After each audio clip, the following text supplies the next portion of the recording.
수험생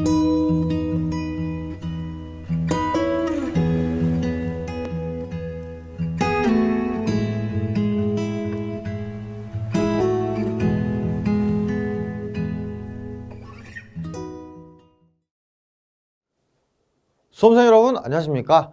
이번 시간에는 무형자산에 대해서 살펴보도록 하겠습니다. 지난 강의까지 유형자산에 대해서 공부를 했고요. 이번 강의에서는 무형자산, 즉 권리나 기술에 대해서 이제 학습을 할 건데요. 기본적인 양식은 유형자산의 것과 동일합니다. 그래서 처음에 취득을 하고 그 다음에 보유하고 있으면은 추가 지출 발생하고 상각하고 처분하는 건 거의 유형자산의 것과 비슷해요. 그렇기 때문에 여러분들이 8장을 잘 학습을 하셨다면은 9장도 쉽게 이해가 될 겁니다. 자, 그럼 한번 전체적으로 한번 보죠. 무형자산의 정의, 종류 및 흐름인데요. 무형자산은 말 그대로 보이지 않는 자산, 보이지 않는 자산. 유형자산의 경우는 눈에 보였잖아요. 그래서 뭐 토지, 건물, 차량 이런 것들 딱 눈에 보이는 자산들이었죠. 근데 무형자산은 보이지가 않습니다. 왜냐? 무형자산은 통상적으로 기술, 특허, 권리 이런 것들이기 때문에요. 뭔가 무형의 어떤 서비스를 제공하는 거? 그런 것들이기 때문에 눈에 보이지 않는 거고요. 회사 입장에서는 기술, 특허, 권리 같은 거를 또 필요로 합니다. 예전과 달리 요새는 뭔가 기술 같은 게 되게 중요한 시절이 됐잖아요. 그렇기 때문에 뭐 기술이나 특허를 침해하면은 뭐 배상금도 물어야 되고요. 그 다음에 나한테 어떤 기술이나 특허가 없으면은 다른 회사의 걸 빌려가지고 써야 돼요. 그러면서 로열티 같은 것도 지불한다는 거죠. 그래서 일단은 이런 원천 기술이라든가 특허가 없으면은 회사 입장에서 뭔가 불리한 것들이 많다고요. 그렇기 때문에 회사가 기술, 특허, 또 특정 권리, 뭐 해먹을 수 있는 독점적인 권리 있죠? 네, 이런 것들을 이제 가지려고 한다는 거죠. 그래서 회사가 이런 거 가지고 있으면은 수익이 직접적으로 창출이 되기도 하고요. 그 다음에 비용이 감소되기도 합니다. 그죠? 어떤 기술이 있으면은 내가 100원에 물건 만들 거를 80원에 만들 수도 있단 말이에요. 그럼 원가가 절감되니까 이익이 더 많이 나겠죠. 그죠? 네.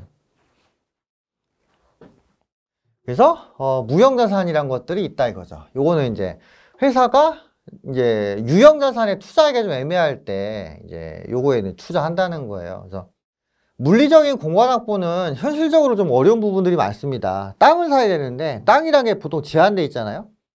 그러다 보니까 정해져 있는 공간에서 좀 부가가치가 높은 거를 좀 만들어야 된단 말이죠. 그러려면 어떻게 해야 돼요? 그러려면은 기술이나 특허 같은 것들이 이제 필요하다는 거죠. 그래서 정의는 한번 읽어보시고요. 그 다음에 뭐 3가지 항목이 있죠. 무형자산이 되기 위한 3가지 조건. 요걸 좀 기억을 하시면 좋은데 일단 식별 가능하다. 요거에 좀 집중을 하시면 되겠어요. 자, 식별 가능하다는 거는 계약상 권리나 법적 권리로부터 기술이나 특허가 발생하는 겁니다. 그래서 요 기술이나 특허를 보호해주는 뭔가 체계가 있다는 거고요. 두 번째는 회사와 무관하게 분리가 될 수 있어야 하는 거죠. 자, 예를 들자면 이런 거예요. 저한테 공인회계사 자격증이 있단 말이죠. 근데 공인회계사 자격증은 제가 이걸 타인한테 양도하거나 제 자녀들한테 상속을 할 수가 없어요. 이건 오로지 저한테만 귀속되는 거거든요. 이런 거라면은 제 입장에서 자산이 될 수가 없다는 거예요. 제가 잘못되면 끝나버리니까. 그런데 제가 이제 전산회계 2급, 1급, 세무 2급 이런 책들을 썼잖아요. 그 책들에 대한 저작권이 있단 말이죠. 그 저작권들은 제가 양도하거나 제 자녀들 또는 배우자 상속을 시킬 수가 있단 말이에요. 그러니까 저와 상관이 없이 그 저작권이 독자적으로 존재할 수 있거든요. 이럴 경우에 식별 가능하다고 이야기를 하는 겁니다. 그래서 회사 입장에서도 비슷해요. 회사가 어떤 자격이나 면허를 가지고 있는데 회사가 망하면 그냥 그게 다 없어져 버려. 그럼 그걸 자산이라고 할 수가 없다는 거죠. 하지만 회사가 망해도 그 어떤 특허나 권리를 외부에 매각을 하거나 그 별도로 존속할 수 있으면은 식별 가능하기 때문에 자산으로 볼 수 있다. 뭐 이런 얘기입니다. 그 다음에 통제하다. 말 그대로 내가 독자적으로 이거를 가지고 있어야 된다는 거죠. 부동산 같은 경우는 등기부등본, 그 자동차 같은 경우는 뭐 등록 원부, 기타 유형자산의 경우는 점유라는 활동을 통해서 이제 소유권을 주장할 수 있는데요. 무형자산의 경우는 좀 이게 애매해. 보이지 않는 거다 보니까 막 복사에 붙이기, 막 카피, 뭐 이렇게 막 몰래 막 빼오고 이런 게 쉽단 말이에요. 그러다 보니까 확실하게 3자의 접근을 제한해야지 무형자산으로 볼 수 있다는 거죠. 그리고 마지막으로 이 무형자산을 통해서 수익을 올리거나 원가를 절감하거나 어쨌든 회사 입장에서 뭔가 이득이 돼야 무형자산이 될 수 있다. 뭐 이런 내용이 되는 거죠. 그래서 무형자산으로 인정받으려면은 3가지 조건이 필요하다. 이걸 기억을 해주시면 되겠습니다. 그리고 무형자산이 필요한 이유는 한번 보시면 되죠. 유형자산이 기업에게 필요한 이유하고 비슷합니다. 자, 그 다음으로 가시죠.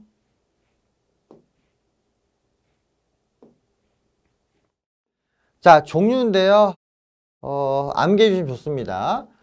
참고로 무형자산 같은 경우는 기술하고 권리 이거와 연관이 있기 때문에 무형자산은 끝에 무슨 권자로 끝나는 게 많아요. 특허권, 산업재산권, 뭐 어업권 이렇게 끝에 권자로 끝나는 게 많거든요. 근데 주의하실 게 매출채권은 아니에요. 매출채권도 끝에 권자가 들어가잖아요. 근데 매출채권은 무형자산이 아닙니다. 이건 나중에 설명드릴 건데 당좌자산에 들어가. 당좌자산. 예. 그래서 무형자산의 종류를 여러분들이 보시고요. 통상적으로 시험에 나오는 거는 특허권하고 개발비예요. 특허권, 개발비. 그 다음에 소프트웨어도 있거든요. 자, 소프트웨어. 그리고 뭐 영업권, 뭐 이런 것들이 시험에 잘 나옵니다. 실기시험에. 그래서 일단 여러분들이 이 4가지 암기를 해주시고요. 그 다음에 뭐 나머지 기타 것들도 나올 수 있는데 뭐 읽어보면은 쉽게 알만한 내용이니까 여러분들이 좀 암기를 해주시기 바랍니다. 산업재산권은 산업에 관련돼서 무형의 재산을 등록을 해주는 거고요. 라이센스와 프랜차이즈는 뭐 자격증 이런 거겠죠. 면허. 저작권은 책이나 음악 만들 때 나오는 권리고, 소프트웨어 있죠. 예, 소프트웨어는 내 일을 하기 위해서 이제 그 어떤 프로그램 같은 거 이용하는 거죠. 그 개발비, 회사가 내부적으로 개발한 뭐 광업권, 어업권, 뭐 석탄을 캘 권리, 그 다음에 이제 뭐 고기를 잡을 권리, 임차 권리금. 임차, 그러니까 뭔가를 대여를 받을 때에도 권리금이 있을 수 있다. 왜? 목이 좋은 곳이라면은요, 웃돈을 얹어서라도 빌릴 거 아니에요. 그죠? 네, 그런 겁니다. 그래서 뭐 한번 읽어보시면 되고요. 그 다음에 이 4가지 개정은 좀 기억을 하시는 게 좋겠죠?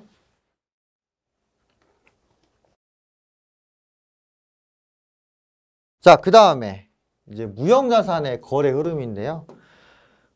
보시면 유형자산이랑 거의 비슷합니다. 거의 비슷해. 그래서 무형자산을 취득을 하고요. 이 무형자산을 유지하기 위해서 뭔가 추가 지출을 합니다. 그래서 자본적 지출, 수익적 지출 이렇게 이야기를 하는데, 무형자산의 경우는 이 추가 지출이 거의 없어요.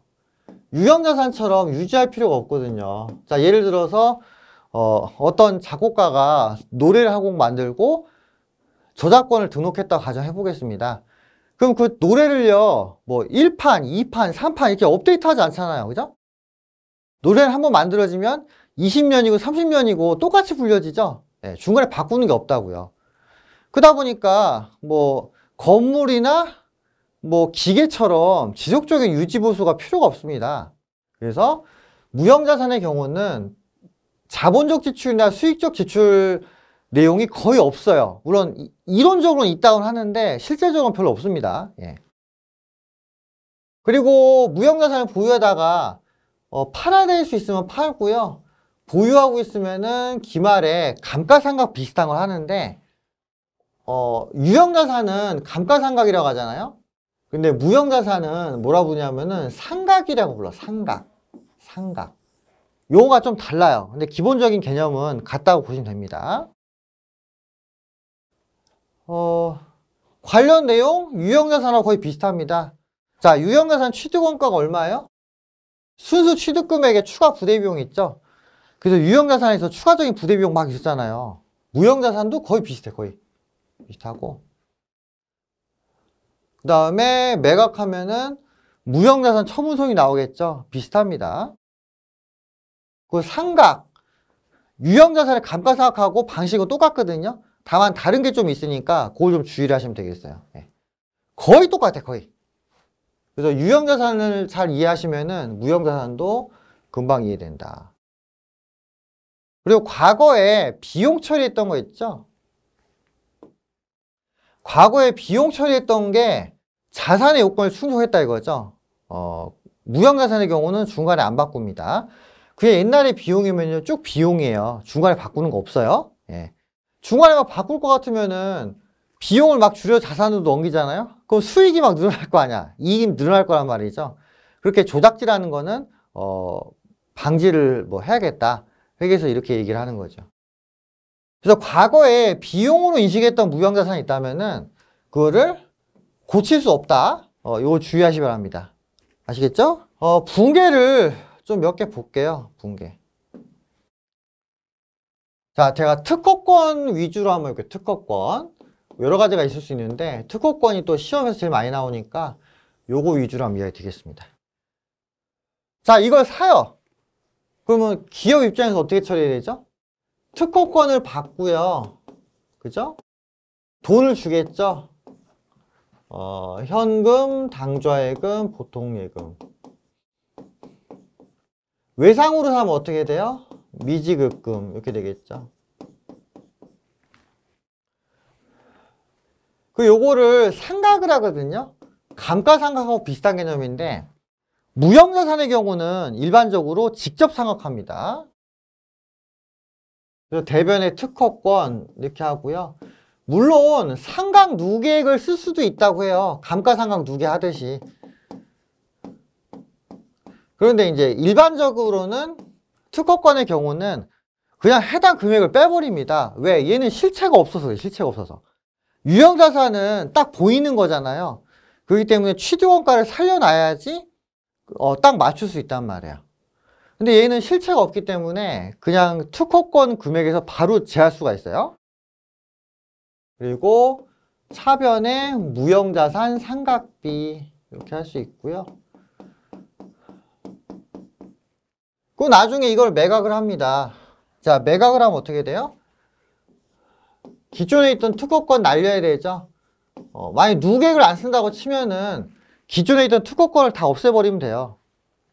그리고 현금 받죠. 당좌예금, 보통예금 이렇게 받고요. 돈을 나중에 받는다고 치면은 미수금 이렇게 되죠. 자, 이렇게 했을 때 돈을 더 받으면 대변에 뭐라고 쓰면 돼요? 무형자산 처분이익 이렇게 쓰면 되고, 만약에 돈을 덜 받으면 어떻게 해요? 돈을 덜 받으면은 차변에 무형자산 처분손 이렇게 쓰면 돼요. 예, 이거 간단하죠? 예. 그래서 회계 1급에서는 크게 3가지 정도 분계가 나옵니다. 그리고 상각할 때요, 이 방식은 이제 유형자산 방식 그대로 따릅니다. 그래서 뭐 정액법, 정률법, 연수학계법 뭐 이런 거 다 쓰는데, 만약에 상각 방식을 잘 몰라요. 그러면 이때는 정액법을 씁니다. 정액법. 잘 모르면. 시험에서 말문제로 잘 모르면 정률법을 쓴다 이렇게 나오는데 정률법 쓰면 틀려요. 정액법입니다. 예. 그리고 내부적으로 만든 무형자산이 존재할 수 있죠. 유형자산의 경우도 건물 같은 거 외부에서 사올 수 있지만 그 신축 그냥 할 수도 있잖아요. 그래서 무형자산도 외부에서 사올 수 있지만은 내부적으로 만들 수도 있다고요. 다만 내부적으로 만든 무형자산의 경우 이게 자산이냐 객관적으로 따지기가 좀 어려운 부분이 있어서 뭐 단계도 좀 나누고 그 다음에 자산 요건이 갖춰져 있냐 안 갖춰져 있냐에 따라서 회계 처리가 좀 바뀌어요. 예, 그런 내용까지 보시면은 무형자산은 쉽게 갑니다. 그래서 뭐 회계 처리 세 가지 패턴 좀 보시고요. 그 다음에 무형자산으로 인정 안 되는 거 여러분들이 한번 보시면 됩니다. 그래서 처음에 무형자산의 취득원가 결정하는데 유형자산 내용이랑 거의 비슷해요. 그래서 취득원가에다가 부대비용 더하는 건데 그 부대비용도 무형자산하고 유형자산하고 매우 비슷하다 이거죠. 자, 그 다음에 취득원가 아닌 거 있죠? 요걸 좀 암기하세요. 이게 묶어가지고 나오는데요. 시장에 대한 지식이나 기술적 지식의 경우 자산 처리가 가능할 수 있습니다. 그러니까 독점적으로 뭔가 특정 회사와 행사할 수 있으면은 가능하고요. 2, 3, 4는 거의 안 돼요. 이거 거의 안 된다고 보시면 돼. 읽어보시면은 통제를 할 수 없으면은 안 된다고 되어 있는데 그냥 통제가 거의 안 돼요. 그래서 안 된다고 보시면 돼요. 그래서 숙련된 종업원이나 얘네들이 가지고 있는 기술이 있죠. 이거는 통제할 수가 없습니다. 종업원이 이직하겠다는데 막을 수 있겠어요? 못 막죠. 예. 그 다음에 특정인의 경영 능력이나 기술적 대응도 그래요. 예를 들어 CEO가 마이더스의 손이야. 막 손만 댔다 하면 대박이야. 그거를 기업이 통제할 수 있겠냐고요. 경영자가 다른 회사로 가버리면 땡이잖아. 그죠? 예. 그 다음에 고객, 점유율, 충성도 이런 거 다 의미 없습니다. 마케팅에 보면은 이런 표현이 있어요. 고객은 뭐 하는 사람이다? 늘 떠날 준비가 돼 있는 사람이다. 이런 표현이 있거든요. 그래서 고객은 늘 떠날 준비가 되어 있는 사람이기 때문에 고객이나 고정 고객, 단골이나 이 사람의 충성도만 가지고는 어떻게 할 수가 없다는 겁니다.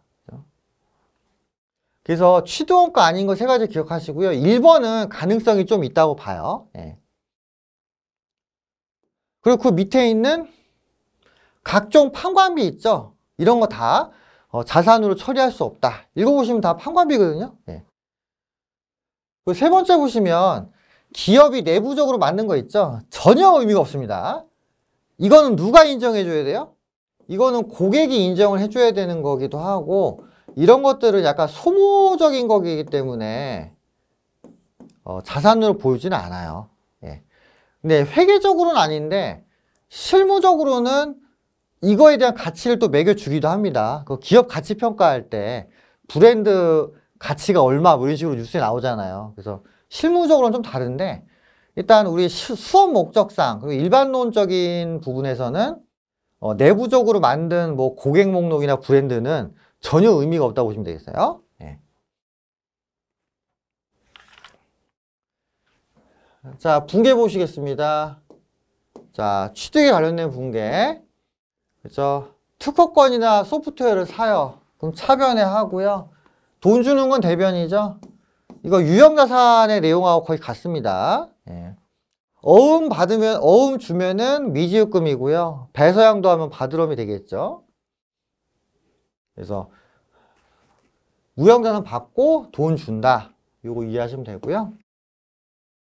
그 다음에 무형자산 취득 후 추가 지출 거의 없다고 보시면 돼요. 예, 그래서 한번 읽어보시고요. 유형자산 내용과 같습니다. 그 다음에 상각. 자, 요거 보셔야 되는데 무형자산의 상각은 유형자산의 감가상각하고 거의 내용이 같습니다. 아까 말씀드렸다시피 어떤 차이가 있다? 상각 방법을 정하기 어려울 때는 정액법으로 한다. 그리고 무형자산의 경우는 대부분 뭐가 없어요? 얘는 잔존 가치가 없어요. 거의 없다고 보시면 돼요. 그리고 상각할 때 우리가 고려해야 될 게 뭐가 있죠? 취득 원가, 잔존 가치, 그 다음에 상각 기간, 그 다음에 상각 방법 이런 거 유형자산 내용하고 거의 같습니다. 상각의 정의도 같아요. 예. 읽어보시면 거의 똑같죠? 단 무형자산의 경우는 상각 기간이 정해져 있어요. 맥시멈 20년이다. 요거 하나만 이해해 주시고 이거 기억해 주시고 그 다음에 상각은 언제부터? 자산이 사용 가능할 때. 이건 유형자산하고 똑같죠? 예. 상각 기간이 20년을 초과할 수 없다는 것을 기억해 주시면 되겠습니다. 그 다음에 상각시 고려사항 유형자산 내용하고 똑같습니다. 그리고 무형자산의 잔존가치는 없는 걸 원칙으로 하는데 있을 수도 있다. 뭐 잔존가치를 누가 지불하겠다 그러면 있을 수 있죠. 그죠? 예. 쭉 읽어보시면 되고 내용연수 뭐 비슷하고요. 그 다음에 이제 내용연수가 둘 중에 짧은 거 경제적 요인, 법적 요인 둘 중에 짧은 기간을 합니다. 약간 보수적인 거죠. 예를 들어서 저작권은 70년 인정되거든요. 근데 사람들이 노래를 한 5년밖에 안 들을 것 같아. 그럼 상각을 5년으로 할 수도 있다는 거죠. 네. 회계는요, 경제적인 부분을 약간 우선시하기 때문에 경제적인 부분에 하고 연관을 좀 지어서 회계 처리를 좀 해야 됩니다. 짧은 기간이에요? 긴 거 아니에요? 네. 그 다음에 상각 방법 다양하게 쓰는데 잘 모르면 어떡한다? 앞에 있구나, 앞에.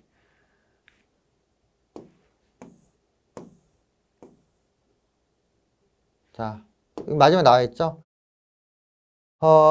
합리적인 방법을 못 정하면은 뭘 쓴다? 정액법. 이거 중요합니다. 객관식에서 합리적인 방법을 못 정하면 정률법 이렇게 나오거든요. 정액법이에요. 아시겠죠? 네. 그래서 이런 약간 특이한 내용만 좀 기억을 하시면 유형자산의 감가상각하고 거의 내용이 똑같으니까 추가적인 학습은 필요 없어요. 네. 자, 상각 회계 처리. 상각 누계획을 쓸 수도 있고요. 직접 상각을 할 수도 있는데 보통 우리가 문제 풀 때는 직접 상각을 많이 합니다. 이걸 많이 하니까 이걸 기억하시는 게 좋겠죠. 됐나요? 네. 그리고 무형자산 처분할 때 회계 처리. 자, 특허권을 팔아요. 그럼 기존에 장부 금액 남은 거 있겠죠? 직접 상각을 했다면은 남은 짜투리가 있을 거 아니야. 자, 그거 대변으로 가고요. 이거 주니까. 돈 받습니다. 돈을 더 받으면 처분 이익이고 돈을 덜 받으면 처분 손실이죠. 네, 이렇게 이해하시면 되겠어요.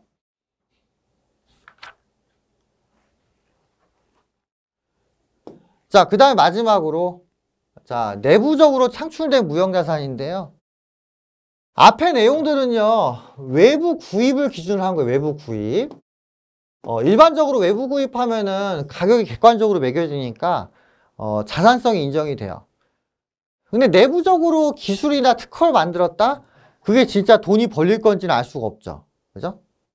이게 뭔가 애매한 이유는 뭐냐면은 실제로 돈이 벌리느냐를 알 수가 없기 때문에 그래요.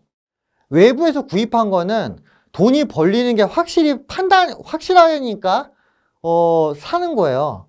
그죠? 외부 구입한다는 거는 회사가 좀 따져보고 돈이 벌릴 게 확실하다.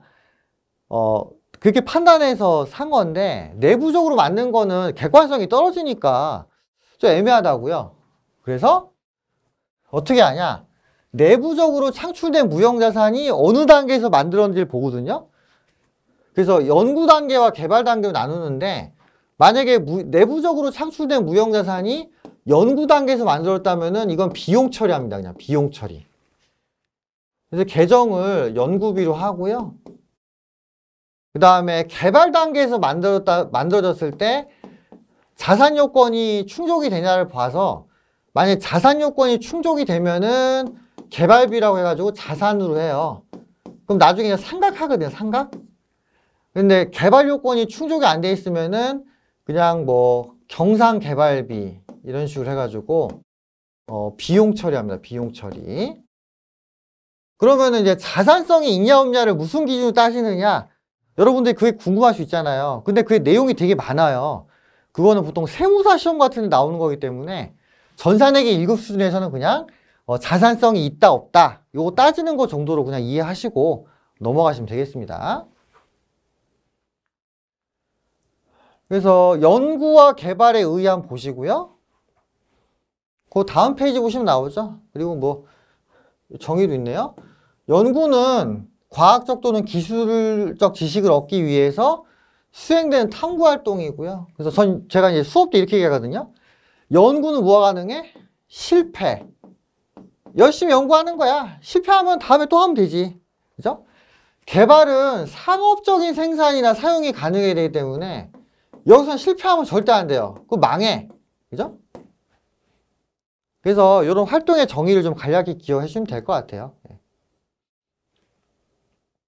그리고 연구와 개발의 예 있죠. 간혹 시험에 나올 때는 있는데 안 해오셔도 됩니다. 뭐 한번 보시고 지나가는 건 나쁘지 않은데 딸딸 외우긴 좀 애매해. 오히려 시험에 잘 나오는 거는 연구 단계, 개발 단계일 때 이게 비용이냐 자산이냐 그 구분하는 게 중요하거든요. 그래서 이거 한번 보세요. 연구 보시면 결론적으로 뭐예요? 탐색, 선택, 대체한 이런 식으로 나오죠? 그러니까 여러 가지 중에 뭐 고르는 거예요. 이거 틀리면 이거 고르면 돼. 예, 그런 식으로 가는 거고.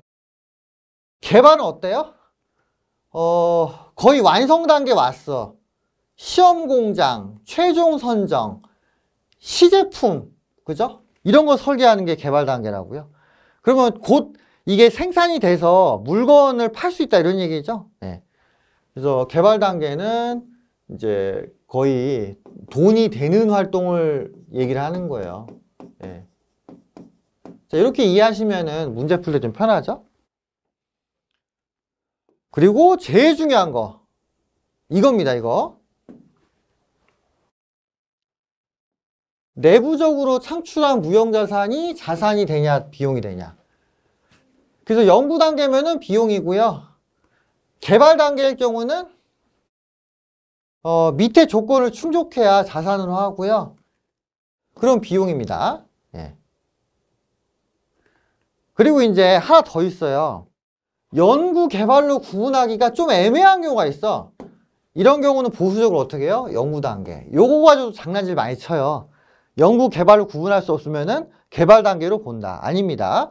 요거는 보수적으로 봐서 연구 단계로 봐요. 다 비용을 떨란 얘기죠.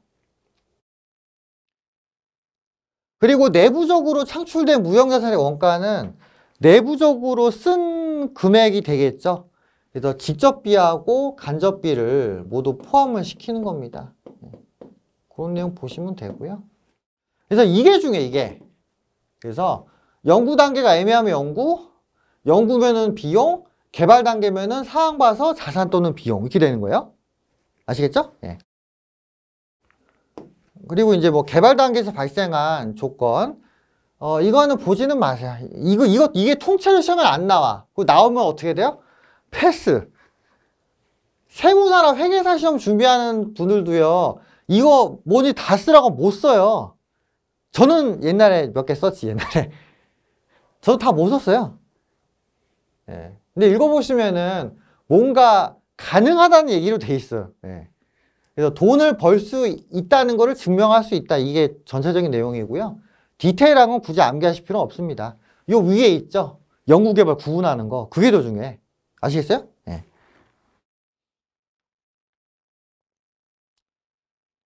그러면 회계처리 볼게요. 회계처리. 만약에 연구거나 개발이지만 자산이 아니에요. 그럼 비용 처리해야죠.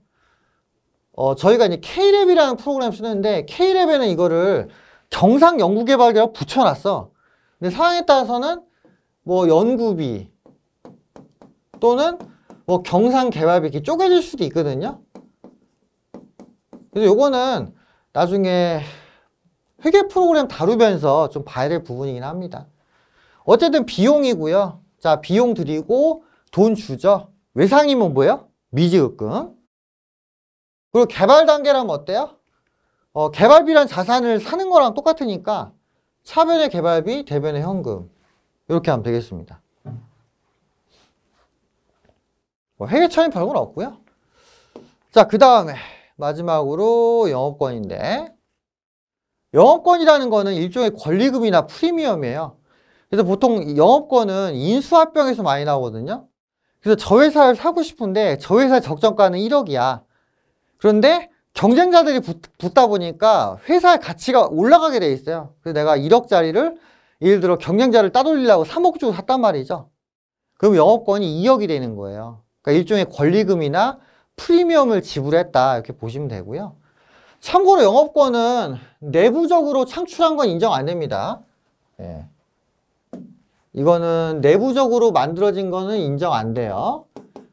상대방 회사를 사면서 웃돈을 주는 개념이기 때문에 이건 내부적으로 만들 수 있는 개념이 아니에요. 그죠? 그래서 내부적으로 창출한 영업권은 자산으로 인식하지 않는다. 요걸 좀 기억을 하세요. 그죠? 영업권은 권리금이다. 이렇게 이해하시고요. 요 정도 보면은 시험에 대비됩니다. 그리고 영업권은 20년 미만 기간 20년까지 상각이 되고요. 정액법으로 삼아 정액법으로. 네. 이렇게 이해하시면 되겠습니다. 이렇게 해서 무형자산 내용 설명드렸고요. 객관식이나 주관식 같은 경우는 아까 말씀드린 그냥 분계 그 기본적인 패턴이 있죠. 거기서 안 벗어나니까 문제는 여러분들이 각자 한번 풀어보시기 바래요. 아시겠죠? 어렵지 않아요. 모르면은 물어보시면 될 겁니다. 예, 요거까지 하고 9장을 마치겠습니다. 다음 강의 때는 10장 유가증권 하겠어요. 그 투자의 3단계죠. 그래서 주식이나 채권을 사고 팔고 이런 건데요. 실무적으로는 보통 상대방에 대한 지배권 행사하기 위해서 주식을 사는데 우리 수업 목적상으로는 그냥 투자 수익을 얻기 위해 주식을 산다. 이렇게 가정을 하겠습니다. 문장부터 그렇게 나와요. 네, 그렇기 때문에 좀 단순한 형태로 접근을 하도록 하겠습니다. 예, 그럼 여기까지 하고 마치겠습니다. 수고하셨습니다.